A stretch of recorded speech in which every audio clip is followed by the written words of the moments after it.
Boa noite pessoal, a paz do Senhor Jesus, tudo bem com vocês? Carla Oliveira aqui, trazendo mais uma palavra de Deus para sua vida. Espero que você se sinta completamente cheio de Deus. Hoje eu quero falar do profeta Eliseu. Eu gosto muito desse profeta e a palavra que eu vou meditar com vocês nesse vídeo está lá em 2 Reis, capítulo 13, versículo 17. Fala assim, ó, deixa eu ler aqui para vocês. E Eliseu disse assim, ó, abre a janela para o oriente. E ele abriu. Disse mais Eliseu, atira. E ele prosseguiu. Flecha da vitória do Senhor, flecha da vitória contra os sírios, porque ferirás os sírios em Afeca até os consumir. Bom, o capítulo 13, 2 Reis, ele vai falar da profecia final e da morte de Eliseu. Porque Eliseu ali, no capítulo 13, ele está prestes a morrer. Tá? Então Eliseu, quem era Eliseu? Ele era conhecido como profeta do povo, profeta do povo lá do Reino do Norte. E esse profeta, ele focava mais nas necessidades do povo, por isso que ele era conhecido como profeta do povo. Então Eliseu era o quê? O sucessor de Elias. Eliseu recebeu a porção dobrada do Espírito sobre ele. Mas assim, vamos entender primeiro o contexto básico dessa época. O que Eliseu estava fazendo lá? Vamos entender isso primeiro. Bom, Eliseu ele foi chamado para o ministério profético lá em Israel, tá? No momento em que Israel foi dividido em dois reinos. O reino do norte, ele teve uma sucessão de vários reis muito maus mesmo. E esses reis maus, Deus começou a julgar eles pelos pecados de idolatria.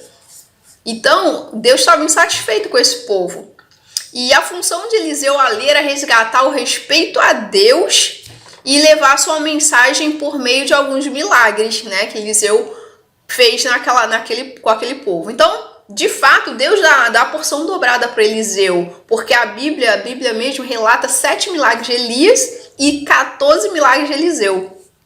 O ministério de Eliseu ele foi muito diferente de Elias, porque o Eliseu ele focava mais no governante, já o Elias focava mais no governante, mas o Eliseu não, Eliseu focava no povo. Eliseu já era mais assim amável, né? Ele tinha mais amor pelas almas, então ele se compadecia do povo que tinha menos condições de vida, então ele focava no povo.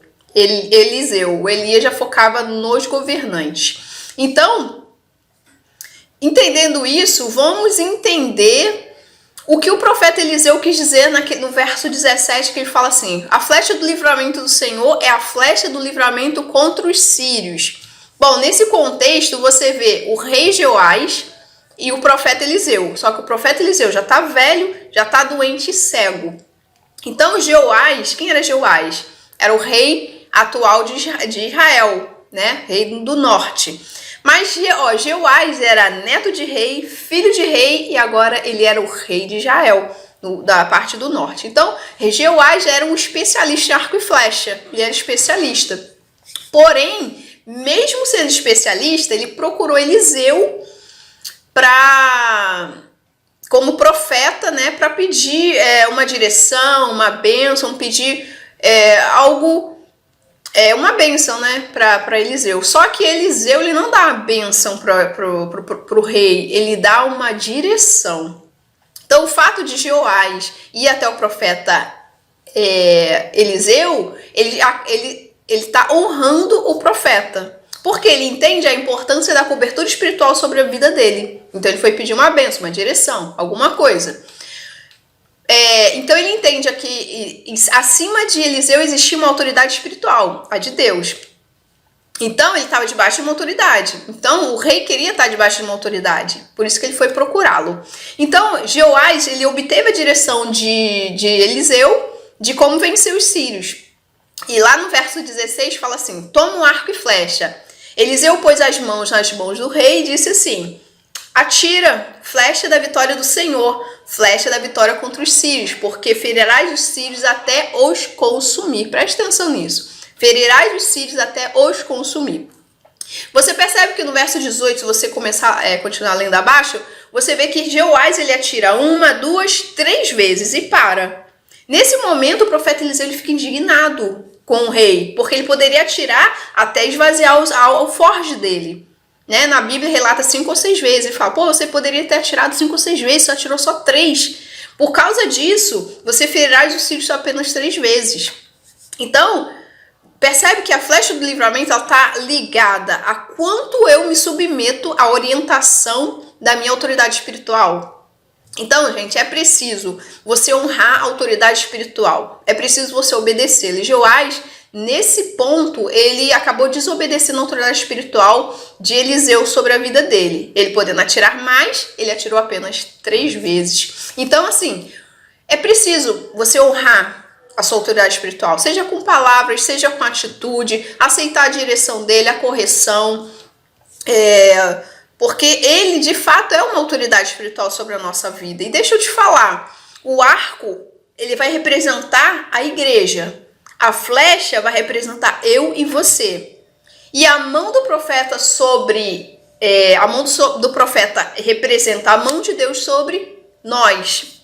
Então eu e você somos flechas de Deus. E ele tem um alvo para cada um de nós. A flecha é lançada no tempo certo para atingir o propósito. Quando ela é lançada no tempo errado, ela não vai atingir o propósito, porque ela irá errar o alvo. Então, é preciso esperar o tempo certo de Deus. Ele vai te preparar. Então, fique em obediência. Permita-se ser usado. Mexa-se. Aprenda, busca, faça, mude, transforma, renova, restaura, reviva, cara. Invista, aperfeiçoe. Mesmo que você erre, mesmo que você caia, faça de novo e de novo. Cada pedacinho de tijolo que você coloca na parede, dia a dia, vira uma muralha grande, fortalecida, fortificada, pronta para aguentar qualquer tempestade. Assim somos nós. Todo dia você fizer um pouquinho, se você orar, se você buscar, se você orar, se você buscar, se você abençoar outro, se você respeitar a autoridade, Deus ele vai dia a dia fortalecendo você espiritualmente e fisicamente também. Então, entenda essa palavra e recebe no seu coração em nome de Jesus. Eu quero deixar uma frase para vocês, anota aí. Quando você coloca as mãos na obra, Deus coloca as mãos dele sobre você.